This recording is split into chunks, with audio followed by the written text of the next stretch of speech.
Subscribe कीजिए हमारे channel को, हमारी नई वीडियो को सबसे पहले देखने के लिए, और बेल आइकॉन को प्रेस कीजिए।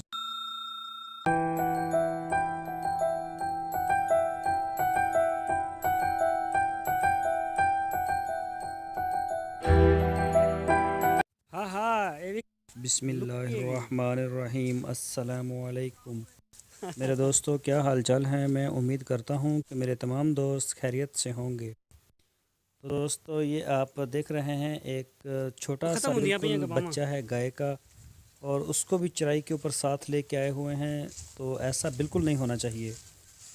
ये तो बहुत ज़्यादा थक जाएगा, और जब ये थकेगा फिर रात को थोड़ी थोड़ी सर्दी भी हो रही है, तो ये बिल्कुल बीमार हो सकता है, और फिर इसका इलाज जो है वो बहुत मुश्किल हो जाएगा।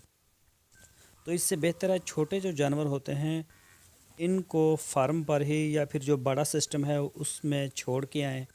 जिस तरह के बकरियों के छुड़ के जाते हैं छोटे छोटे, बल्कि ये बिल्कुल ही अनजान थे। तो ये तो बकरियों के और भेड़ों के जो छोटे छोटे बच्चे हैं वो भी साथ लेके आए हैं, वो भी आपको दिखाएंगे। और ये इसी चक्कर में लेके आ गए हैं कि चलो जो घास वगैरह मिलेगी जानवर खा लेंगे अच्छी तरह से पेट भर के, और हमारा जो सब्ज़ चारा है या वंडा जो भी इनका सिस्टम है वो सारा अब बच जाएगा। अच्छी बात है। जानवर को बाहर जब जाते हैं किसी भी मकसद के लिए, तो इससे उसकी जो वर्जिश होती है उसके बहुत अच्छे रिज़ल्ट्स निकलते हैं। अगर आप 10 टेडी बकरियों को फार्म पे बांध कर जो है चारा डालते हैं, और 10 जो बकरे हैं उनको आप चराई के लिए रोज़ाना लेके जाते हैं, 10 बकरे फार्म पे रहेंगे, उनको आप 1 महीने के लिए बिल्कुल नहीं छोड़ेंगे, वो सिर्फ फार्म के अंदर रहेंगे।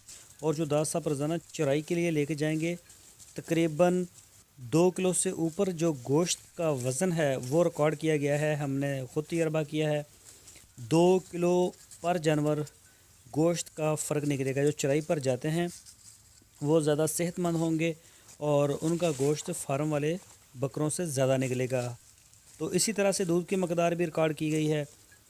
तो जो फार्म के ऊपर बकरियां रहती हैं मुसलसल, चाहे वो वंडा खाती हैं, जैसा भी अच्छे से अच्छा चारा खाती हैं, लेकिन जो चराई के लिए बाहर जाता है वो ज़्यादा बेहतर रिज़ल्ट देता है। उसका दूध जो है वो पसंद भी ज़्यादा किया जाता है, और उसका जो दूध है वो बढ़ भी जाता है। लेकिन ये बात ज़रूरी है कि जो भी जानवर बाहर जा रहा है चराई के लिए, वहाँ पे उसको जो है अच्छा चारा हो, सब्ज़ चारे का आगे अरेंजमेंट हो जाके, यानी कि ऐसा ना हो कि आप उसको ले जाएं रेत के टीलों पर और वहाँ पे उससे खाने के लिए भी कुछ ना मिले, और बाद में ये भी आस लगाई हो कि इसका दूध क्यों नहीं बढ़ता, इसका गोश्त क्यों नहीं बढ़ता। तो ऐसे में जानवर कमज़ोर होना शुरू हो जाएगा।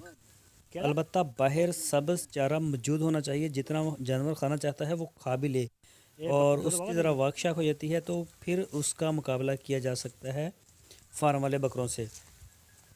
तो ये आप देख सकते हैं, जैसा कि पहले भी आपकी स्क्रीन पर आया, छोटे छोटे बिल्कुल बच्चे लेके आए हैं। ये बहुत जल्द थक जाते हैं, तो ये फिर पीछे रहते हैं दूसरे जानवरों से, तो इनके लिए काफ़ी मसला भी बनता है।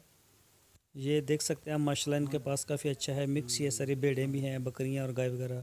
तो दोस्तों, अगर आपने हमारे चैनल को सब्सक्राइब नहीं किया तो हमारे चैनल को सब्सक्राइब कर लें, और बेल आइकॉन को प्रेस करें ताकि हमारी हर नई आने वाली वीडियो आपको बर वक्त मिल सके। अपना बहुत सा ख्याल रखना।